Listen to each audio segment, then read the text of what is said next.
আজকে কোনো রেসিপি করব না। আজকে হচ্ছে আমার বোনের হাতে দিয়ে ভর্তা বানাবো। হ্যালো, আসসালামু আলাইকুম। কেমন আছেন সবাই? আশা করছি ভালো আছেন। আমি আল্লাহর রহমতে ভালো আছি। Welcome to Swarna's kitchen. Swarna's কিচেনে আজকে কোনো রেসিপি হবে না, তারপর স্বর্ণাস কিচেনে ওয়েলকাম আপনাদেরকে। তো আমি গ্রামের বাড়িতে গিয়েছিলাম আমার বাচ্চাদেরকে নিয়ে। তো সেখানে অনেক খাওয়া দাওয়া আমোদ ফুর্তি হয়েছে।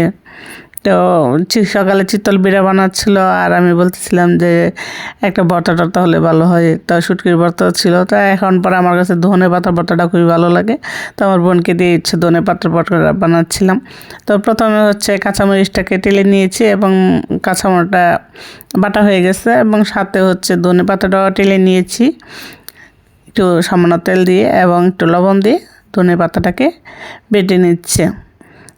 শীতের সময় কিন্তু ধনেপাতার ভর্তাটা সব কিছুতে ভালো লাগে। খুদের ভাত বলেন, পিঠা বলেন, চাপড়ি বলেন, চটা বলেন, খুবই ভালো লাগে। এটা বিশেষ করে আমার মেয়ের খুবই পছন্দ। সাথে একটু সরিষা দিলেও খুবই ভালো লাগে খেতে। তো গ্রামে গিয়েছি, যেহেতু কেউ থাকে না, অনেক বাজার সদাই আবার থাকেও না। থাকে না বলতে কোনো কিছুই থাকে না, সব কিছু যাওয়ার সময় নিয়ে যাওয়া হয়। শুধু গ্যাসটা থাকে, আর মনে করেন হাঁড়ি পাতিল আছে, ওইগুলাই থাকে, আর কিছু থাকে না।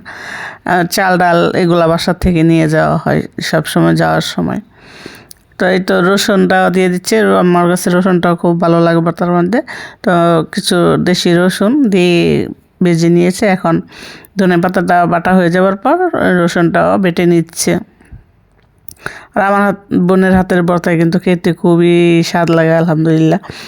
আর এই তো খিচুড়ি রান্না হবে, খিচুড়ির ভিডিওটা কিন্তু দিয়েছিলাম। তো সেখানে চুলা করতেছে একজন লোক এনে, আর এদিকে আমার বোনে হচ্ছে ভর্তা বানাচ্ছে। এই পাটাটা কিন্তু বাহিরে থাকে, আমাদের গ্রামে কিন্তু চুরি হয় না, আলহামদুলিল্লাহ। এদিক দিয়ে ভালো আছে। পাটার ফোটা অনেক কিছুই বাহিরে থাকে, কোনো কিছুই হয় না। শুধু জাস্ট ধুয়ে এইভাবেই উপরে একটা কাপড় বা একটা সালা টালা দিয়ে রেখে চলে আসে। তো এখন এই পেঁয়াজটা দিয়ে দিচ্ছে ভর্তার মধ্যে, দিয়ে তৈরি করে নিয়েছে। তো এইরকম ধনে পাতার ভর্তা আর কার কার ভালো লাগে জানাবেন। ভালো লাগলে লাইক কমেন্ট শেয়ার করে। তো আমার কাছে কিন্তু খুবই ভালো লাগে।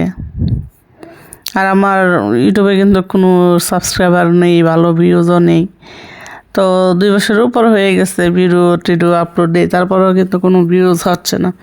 জানি না, সব দিকে মানুষের 2 মাস 3 মাসে ইউটিউবে ভিডিও দিয়ে ইনকাম করে, আর আমি তো 3 বছর হতে চললো, কোনো খোঁজখবর নাই। আর কথায় আছে, ওবা গিয়ে বলে যেদিকে যায় নদী বলে শুকিয়ে যায়। আমারও মনে হয় সেই অবস্থায় হচ্ছে। তো এই তো, ভালো লাগলে লাইক করে দিয়েন। আল্লাহ হাফেজ।